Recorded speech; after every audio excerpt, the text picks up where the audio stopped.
Sabe quando a gente pensa em se preparar para a eternidade? O que normalmente vem à mente? Geralmente algo só espiritual, né? Mas a ideia aqui é bem mais completa. Nós vamos ver que essa preparação envolve a pessoa por inteiro: corpo, alma e espírito.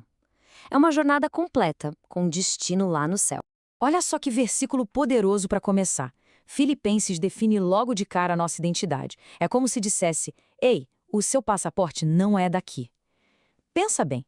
A cidadania de uma pessoa diz tudo sobre ela, para onde ela volta, o que ela espera. E aqui, o apóstolo Paulo está dizendo que nosso verdadeiro lar, nosso foco principal não está aqui na terra, é celestial. Beleza, então qual vai ser o nosso roteiro de hoje? É simples. Primeiro, a gente vai mirar no alvo celestial. Depois, vamos ver como não perder essa esperança de vista. Falar sobre os perigos modernos que tentam nos desviar e fechar com o que significa essa tal de santificação completa. Vamos nessa? Então, vamos começar pelo começo, né? Toda jornada precisa de um destino. Se a gente não sabe para onde vai, qualquer caminho serve. Isso é um perigo. Então, a pergunta é: qual é o nosso propósito final, nosso grande objetivo? E aqui está o pulo do gato. A santificação, essa busca por uma vida mais santa, não é só um monte de regras para seguir.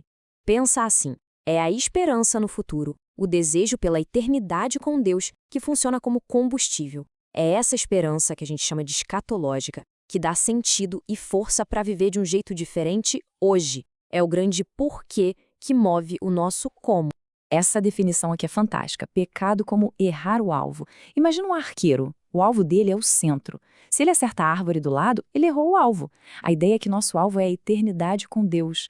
Qualquer outra coisa que a gente coloque como prioridade máxima é um desvio. Então a vida em Cristo é basicamente isso. Uma correção de mira, um realinhamento total para a gente acertar o alvo certo, o alvo eterno. Ok, então a gente já sabe qual é o alvo, mas vamos ser sinceros, como é que a gente mantém o foco nisso no meio da correria do dia a dia com tanta coisa tirando nossa atenção? É aí que entra a ideia de preservar a esperança. É um trabalho ativo. E olha que contraste claro aqui. É quase como dois mundos. De um lado, uma vida com foco só no que é daqui, da terra. Isso, segundo a lição, acaba limitando a fé, sabe? Pode até transformar a pessoa em inimiga da cruz.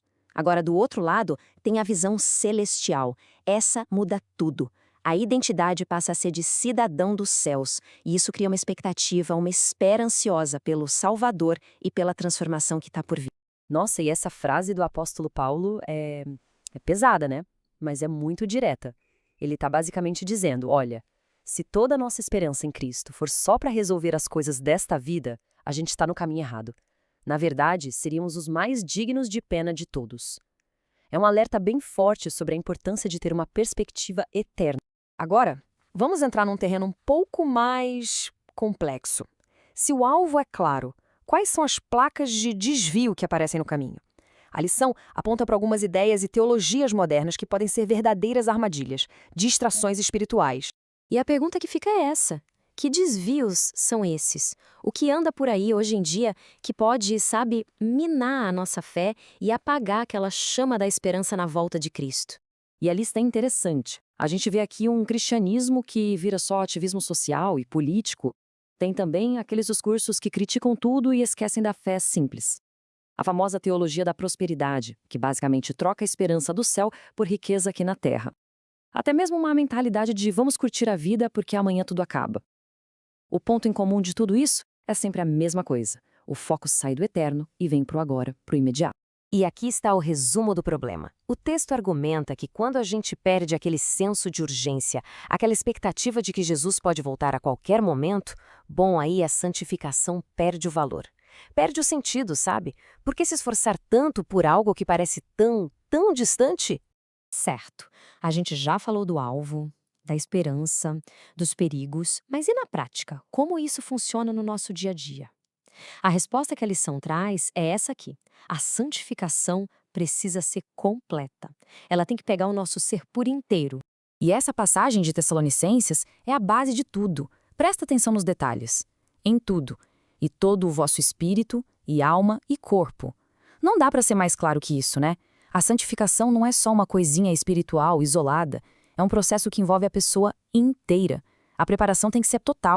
E aqui a gente consegue ver como isso se divide. Pensa assim, O espírito é a nossa conexão mais profunda com Deus, nossos pensamentos, intenções. A alma é onde mora a nossa vontade, nossas emoções, nossa mente. E o corpo, claro, é a nossa casa aqui na Terra, que também precisa ser cuidada como algo que pertence a Deus. Ou seja, não sobra nada de fora. É um processo 360 graus. Mas aí vem um detalhe crucial, talvez o mais importante de todos. Olhando para tudo isso, parece uma tarefa impossível, né? E a verdade é que na nossa própria força, talvez seja mesmo. A lição deixa bem claro.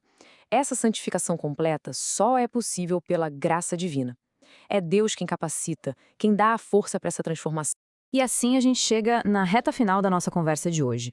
Vimos o alvo, os desafios, como funciona na prática, mas no fim das contas, o que realmente significa estar pronto para a eternidade?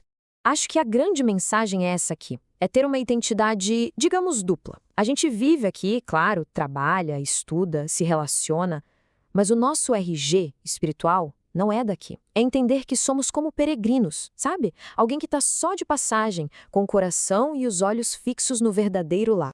E para fechar, a lição nos deixa com essa pergunta, que é para ecoar na mente. Se a grande esperança é a vinda dele, a pergunta final, que é super pessoal, é: estamos preparados?